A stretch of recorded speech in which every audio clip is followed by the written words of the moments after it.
गांव में कई लोग गरीबी में जीवन व्यतीत कर रहे थे। कई लोगों को भोजन नसीब नहीं होता था। ठंड ऐसी मानो हड्डियां जमा दे। जनवरी की कड़ाकी की ठंड में पूरा गांव सन्नाटे से भरा हुआ था। नदियों का पानी जम सा गया था। लोग जगह जगह लकड़ियां जलाकर बैठे थे।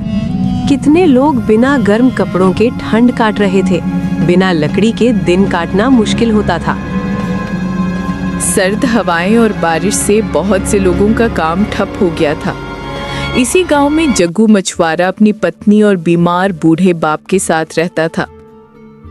सुनिए जी, लगता है इस साल हमें आधा पेट खाकर सोना पड़ेगा। देखिए जरा, ये ठंड अपने साथ कितनी भयंकर बारिश लेकर आई है। नदी झरने जम गए हैं। आप काम कैसे करोगे? हाँ भाग्यवान, तुम सही कह रही हो। तुम बच्चों और पिताजी का ख्याल रखो। मैं जरा बाहर से कुछ पैसों का इंतजाम करके आता हूँ। जाता हूँ सेठ के पास, अगर वो कुछ मदद करे तो। लेकिन पहले एक बार नदी जाकर देखता हूँ। जमी नहीं होगी तो उधारी नहीं लेनी होगी। लोग ठंड से बचने के लिए लकड़ियां जलाकर आग दाप रहे होते हैं। इस बार की सर्दी उत्तर दिशा की बर्फबारी अपने साथ तबाही लाई थी। जग्गू घर से निकलता है। पूरा गांव सन्नाटे से भरा होता है। होती हैं तो बस ठंडी हवाएं। वो नदी किनारे जाता है। पूरी नदी बर्फ से जमी होती है। वो चारों ओर नजर घुमाता है। दूर दूर तक बस बर्फ की सफेद चादर होती है। आखिर ऐसे में जग्गू का काम तो नहीं हो सकता। जग्गू सेठ की दुकान पर जाता है। क्या रे जग्गू, कैसे आना हुआ? सेठ जी, मुझे कुछ पैसे उधार चाहिए। इस कड़ाके की ठंड और बारिश की वजह से नदी झरने सब जम गए हैं, जिसकी वजह से काम बंद हो गया है मेरा। गर्मी आते ही मेरा काम अच्छा चलने लगेगा। मैं सूद समेत आपके पैसे लौटा दूंगा। देख भाई, मैं इसमें तेरी कुछ मदद नहीं कर सकता। कुछ गिरवी रखना पड़ेगा। ऐसे ही सेठ मदन लाल अपने बाप पर विश्वास ना करे।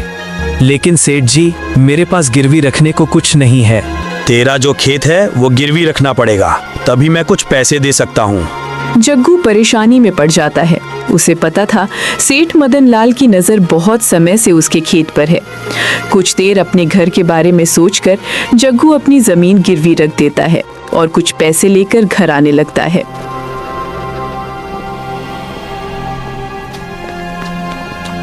जग्गू वहां से पैसे लेकर कड़कती ठंड की बारिश में घर की ओर निकल जाता है।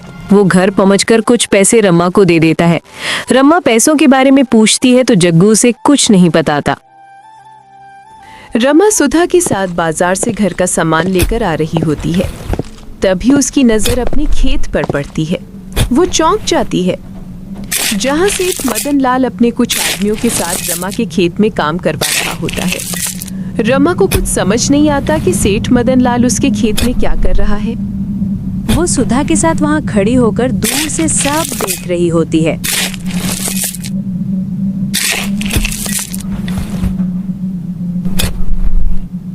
रमा उन कड़कती ठंडी हवाओं को चीरती हुई घर की तरफ भागती है,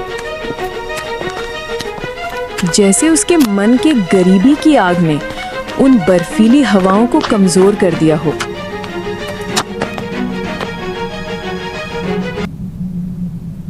घर पर जग्गू बाहर आग ताप रहा होता है। तभी वहां रमा पहुंचती है। रमा जग्गू से बोलते हैं, सुनो जी, वो सेठ मदनलाल अपने खेत में क्या कर रहा है? मैं सामान लेकर आ रही थी, तब मैंने देखा वो अपने कुछ आदमियों के साथ हमारे खेत में काम करवा रहा है। अब चुप क्यों हो? कुछ तो बोलो। रमा, मुझे माफ कर दो। मैं जब उस दिन पैसों के लिए सेठ के पास गया था, तब उन्होंने गिरवी रखने को कुछ कहा। मैंने कहा मेरे पास कुछ नहीं है, तो उन्होंने हमारे खेत गिरवी रखने को बोला। मैंने घर के हालात देखकर ये कदम उठाया। मुझे माफ कर दो रमा। ये बात आपने मुझसे क्यों छुपाई? जो भी आपने फैसला किया होगा, कुछ सोच समझ कर किया होगा। लेकिन अब आप आगे क्या करोगे? नदियां सब जमी हुई हैं।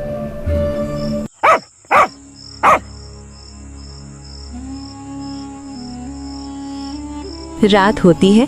सारा परिवार खाना खाकर लेटे होते हैं। उनकी परेशानी उनके माथे पर साफ दिख रही थी। सुनो जी, अब क्या होगा? आपने मुझसे इतनी बड़ी बात छुपाई। वो सेठ मदनलाल समझता क्या है अपने आप को? जैसे चाहे वैसे फायदा उठाएगा। एक दिन आएगा जब इसके साथ भी यही होगा। ऊपर वाले की लाठी में आवाज नहीं होती। हाँ रमा, लेकिन जो भगवान करेगा उसी में हमारी भलाई है। कुछ दिन तो निकल जाएंगे, अभी कुछ पैसे हैं मेरे पास। मैं बहुत जल्द कोई काम ढूंढ लूंगा, तुम चिंता मत करो। चलो अब सो जाओ। दोनों पति पत्नी सो जाते हैं।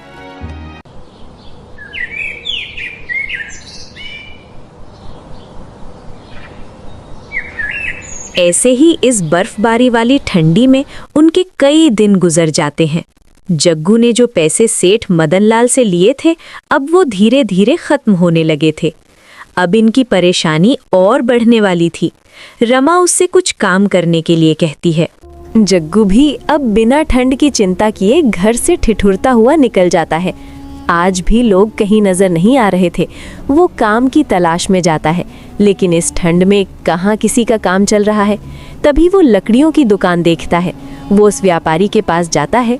सुनो भाई, ये लकड़ियाँ कितने की हैं? सही दाम लगाकर मुझे कुछ लकड़ियाँ दे दो। ठीक है, ये बड़े वाला गट्ठर 20 रुपए का है और ये छोटे वाला 10 रुपए का। इस ठंडी में सबसे ज्यादा जरूरत इसी की होती है। बाकी गर्मी इन्हें कोई नहीं पूछता। दाम कम नहीं होगा, जो सबको देता हूँ वही दाम मिलेगा। बताओ कौन सा चाहिए? जग्गू व्यापारी को बड़े गट्ठर के पैसे देकर लकड़ियां वहां से ले जाता है।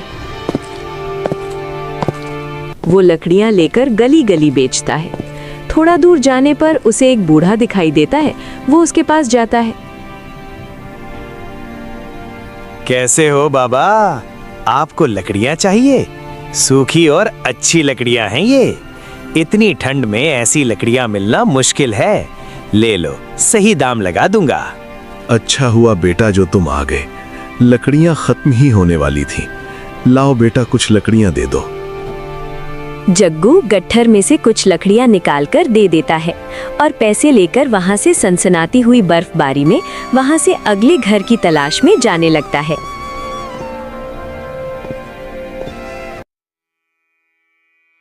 लकड़ियां ले लो, लकड़ियां सूखी सूखी लकड़ियां ले लो, अच्छी अच्छी लकड़ियां।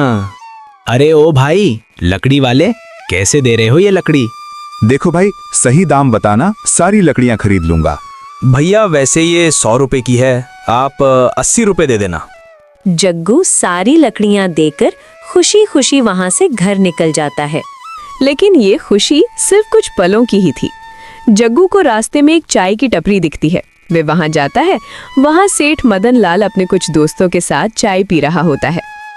देखो देखो, मछुआरा और लकड़हारा एक साथ आए हैं। लगता है लकड़ी बेचकर बहुत अमीर हो गया है जग्गू। लगता है अब इसे अपने खेत वापस भी नहीं चाहिए, तभी तो राजा बाबू बनके घूम रहा है। देखो सेठ जी, ऐसा मत बोलो। मैं बहुत जल्द तुम्हारे पैसे तुम्हें देकर अपना खेत वापस ले लूंगा। मैंने तुमसे कोई उधारी नहीं ली है, अपने खेत गिरवी रखा है। देखो तो, उल्टा चोर कोतवाल को डांटे। देख जग्गू, अगर अगले 10 दिन में तूने पैसे नहीं लौटाए तो अपने खेत भूल जाना, समझा? अब जा यहाँ से। इतना सुनकर जग्गू उदास होकर वहां से चला जाता है। आधी रात और बर्फबारी में जग्गू और उसकी पत्नी बैठे होते हैं। रमा, आज मेरे आत्मसम्मान को बहुत ठेस पहुंची है। आज चाय पीने गया था, लेकिन चाय से पहले सेठ मदनलाल ने बहुत बेइज्जती करी मेरी। उसने बस अब 10 दिन की मोहलत दी है, वरना वो खेत कभी नहीं देगा रमा। अच्छा सुनिए जी, आप उसके पैसे जल्द से जल्द लौटा दो। देख लेना, ऊपर वाला उसका घमंड एक दिन जरूर तोड़ेगा। ठंड और अंधकार में अचानक इस गांव को तूफान घेर लेता है। हर गली, हर मोहल्ला जैसे कुछ अनहोनी की तरफ इशारा कर रहा हो। इसी तूफान में किसी का घर होता है जहां मानो उनकी दुनिया ही पलट गई हो, और वो घर सेठ मदनलाल का होता है। मदनलाल और उसकी पत्नी लाचारी से डॉक्टर से मानो भीख मांग रहे हो। इस भयानक ठंड ने इनकी बेटी को बुखार ने जकड़ लिया था। डॉक्टर साहब, मेरी बेटी को बचा लीजिए। ये अपनी आंखें भी नहीं खोल रही। आप बस इसे ठीक कर दो। उसके बदले में आप जो चाहे जितनी चाहे दौलत ले लो मेरी। देखिए, आप बस दुआ करो, जब दवाइयाँ साथ छोड़ दें तो इंसान के कर्म ज़रूर साथ देते हैं। मैंने इसे दवाई दे दी है, बस टाइम से दवाई दो। और हाँ, कमरा जितना हो सके गर्म रखो, इसे ठंड से बहुत नुकसान हो सकता है। अब मैं चलता हूँ। डॉक्टर दवाई देकर वहाँ से चला जाता है। तभी मदन लाल की पत्नी बोलती है, सुनिए जी, लकड़ियाँ घर में नहीं है, इससे ज़्यादा आग नहीं जल सकती। अब क्या होगा? देखिए, अगर आप बुरा ना माने तो वो जो जग्गू मछुआरा है, मैंने सुना है वो लकड़ियाँ बेचता है। क्या आप वहाँ से कुछ लकड़ियाँ ले आएंगे? हमारी बेटी की जिंदगी का सवाल है। हाँ मालती, मैं ज़रूर जाऊँगा और उससे अपने किए की माफ़ी भी मांगूंगा। शायद भगवान ने ये मेरी करनी मेरे सामने लाकर खड़ी कर मदन दी। लाल उस रात को उस कड़कती ठंड और बर्फीले तूफान में जग्गू के घर के लिए निकल जाता है। वे लोग सो रहे होते हैं।